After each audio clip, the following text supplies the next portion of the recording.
Bakit nga ba tayo nagsisimba? Nagsisimba ka ba para maligtas or nagsisimba ka dahil ligtas ka na?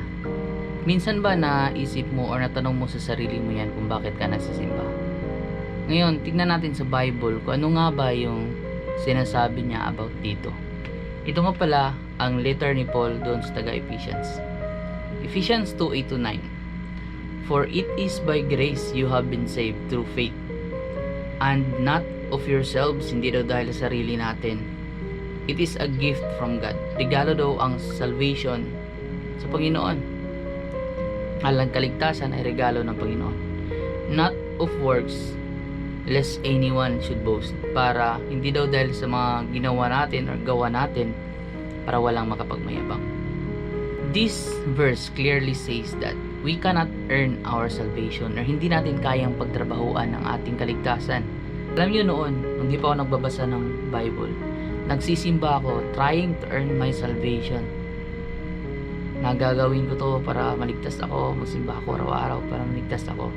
But the moment that I read the Bible, iba yung sinasabi ng Bible kaysa sinasabi ng mundo. That the Bible said, lahat tayo nagkasala dahil hindi natin kayang iligtas yung sarili natin.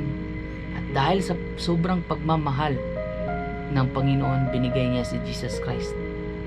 Not now, Jesus Christ paid everything on that cross for us to be saved.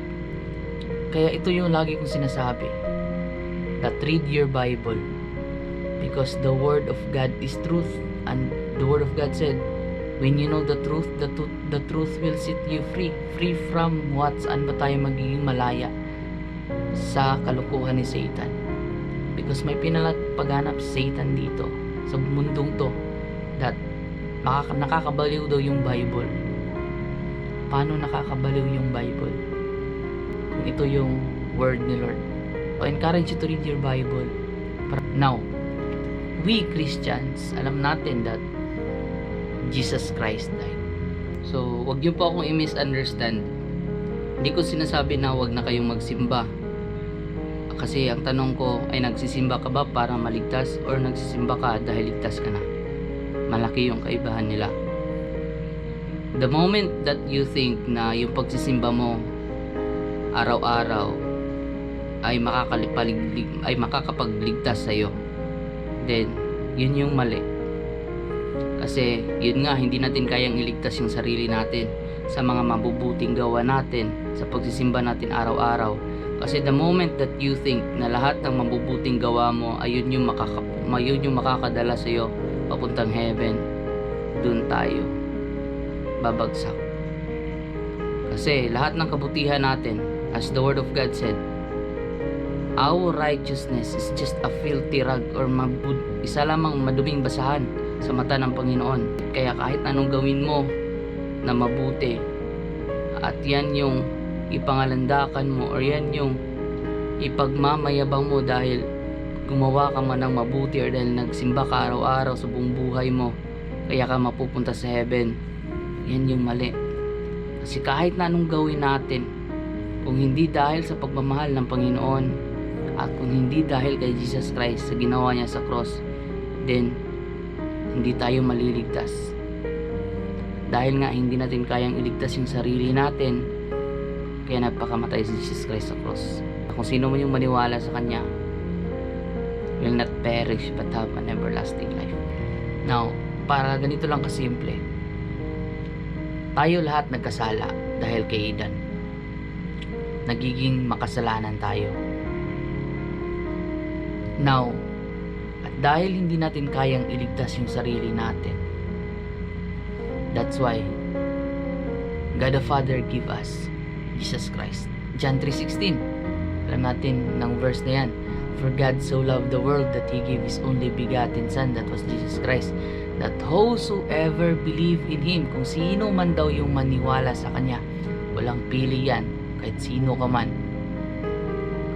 kahit anong relihiyon ka man, kung sino man yung maniniwala, for whosoever believe in Him will not perish but have an everlasting life. Now, Jesus died for us. Dahil hindi natin kayang iligtas yung sarili natin, Jesus Christ died for us to be saved. Kung kaya naman pala nating iligtas yung sarili natin dahil sa pagsisimba, dahil sa paggawa ng mabuti, then tanungin mo sa sarili mo, bakit pa nagpakamatay si Jesus Christ sa cross kung kaya rin naman pala nating iligtas yung sarili natin? Minsan ba naisip mo yan? Kaya sobrang nalulungkot ako sa mga Kristiyano, maraming Kristiyano ngayon, that they know Jesus Christ. Kilala nila si Jesus Christ. Pero pag tinanong niyo sila kung are you going to heaven or are you going to hell, they would say di nila alam. Bakit? They only know the name Jesus Christ, but they don't know what Jesus Christ did for them.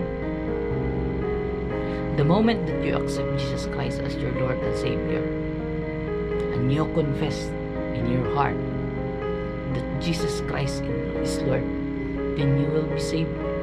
Nagsisimba ako dahil niligtas ako ni Lord. Not by my works, hindi dahil sa mga ginawa ko, not by myself, hindi dahil sa aking sarili, but because of the love of God for us. And because of Jesus Christ died for my sin, I am saved. Now, bigyan kayo ng example. May utang ako, may tao na nagbayad ng utang ko. Dahil binayaran niya yung utang ko, magpapasalamat ako sa kanya. In short, dahil binayaran ni Jesus Christ yung utang ko.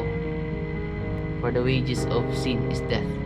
Now, dahil binayaran niya yung utang ko, magpapasalamat ba ako dahil babayaran pa lang niya yung utang ko? Or magpapasalamat ako kasi binayaran niya na?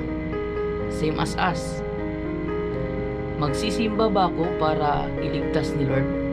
Or magsisimba ako dahil niligtas niya na ako? Ganun lang kasimple. Now, yung ginawa ni Lord, once and for all lang. Hindi na yung gagawin pang ulit.